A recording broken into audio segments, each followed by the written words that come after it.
बिस्मिल्लाहिर्रहमानिर्रहीम। ओके, तो अब हम एक्सरसाइज नंबर 1.1 का क्वेश्चन नंबर 2 सॉल्व करेंगे। स्टेटमेंट इसकी मैं रीड करता हूँ। लिखा हुआ है सॉल्व बाय फैक्टराइजेशन और इसके 6 पार्ट्स हैं हमारे पास। फर्स्ट पार्ट है हमारे पास x square minus x minus 20 is equal to 0। Okay, तो यहाँ पे हमारे पास क्वेश्चन नंबर 2 जो है solve by factorization.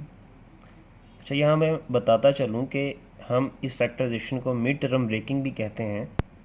Question number 2 का पार्ट नंबर फर्स्ट है x square minus x minus 20 is equal to 0। अब आप देख रहे हैं कि ये एक स्टैंडर्ड फॉर्म लिखी हुई है क्वाड्रेटिक इक्वेशन की। इसमें जो कोएफिशिएंट्स की वैल्यू हैं ए हमारे पास 1 है और बी की वैल्यू -1 है और सी -20 है। यहाँ पे हम जो वेरिएबल्स के साथ कोएफिशिएंट हैं उनके साइन भी इंक्लूड करेंगे उनकी वैल्यूज़ लिखते हुए। मोस्टली स्टूडेंट्स ये मिस्टेक करते हैं कि जब वो इनकी वैल्यूज़ लिखते हैं ए बी और सी की, तो वो इनके साथ इन साइंस को इग्नोर कर देते हैं, जिसकी वजह से उनमें क्वेश्चन में मिस्टेक हो जाती है। ए हमारे पास +1 है, बी हमारे पास -1 है और सी -20 है। पॉजिटिव हम कॉमनली लिखते नहीं होते, इसलिए मैंने यहाँ +1 नहीं लिखा। ओके, तो फैक्टराइजेशन का जो रूल है हमारे पास, हमें जो एक्स स्क्वायर का कोएफिशिएंट है उसे मल्टीप्लाई करना होता है सिंपल कांस्टेंट टर्म के साथ। ए को सी से मल्टीप्लाई करेंगे। जब हमने यहाँ पे ए को सी से मल्टीप्लाई किया तो हमारे पास -20 आया। अब ये जो हमारे पास प्रोडक्ट -20 आई, या तो ये पॉजिटिव आया करती है या नेगेटिव आती है। अगर इसकी वैल्यू पॉजिटिव होती, जो कि अब नहीं है, अब नेगेटिव है हमारे पास, अगर इसकी वैल्यू पॉजिटिव होती तो हमारे पास जो फैक्टर्स आएंगे वो दोनों या तो पॉजिटिव आएंगे या दोनों ही नेगेटिव होंगे।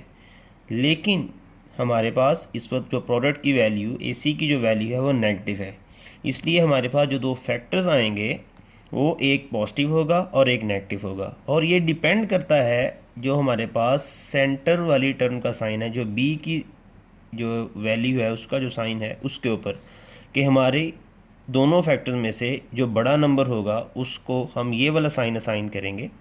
जैसे 20, हमने दो नंबर ऐसे फाइंड किए जिनको मल्टीप्लाई करने से 20 आता हो और ऐड करने से सेंटर वाली टर्म का जो वैल्यू है बी की वैल्यू वो आती हो। 5 × 4 20 आ रहा था, और अगर मैं इनको साइन असाइन करता -5 + 4 तो ये -1 जो कि बी की वैल्यू थी ये हमारे पास आ रही थी। अब हमने इसको ब्रेक कर लिया। यहाँ पे first term as it is रहेगी, थर्ड टर्म भी एज इट इज़ रहेगी, सेंटर वाली टर्म को हम ब्रेक करेंगे। इसी वजह से इसे मिड टर्म ब्रेकिंग कहते हैं कि हम सिर्फ मिड टर्म को ब्रेक करते हैं। -x को मैंने ब्रेक कर लिया -5x + 4x में, और हम देखेंगे कि इन फर्स्ट टू टर्म्स में x की वैल्यू कॉमन है, x कॉमन है हमारे पास, तो यहाँ पे हमारे पास आएगा x -5, और यहाँ पे हमारे पास 4 कॉमन है, तो यहाँ पे x -5 बाकी आएगा इक्वल टू 0।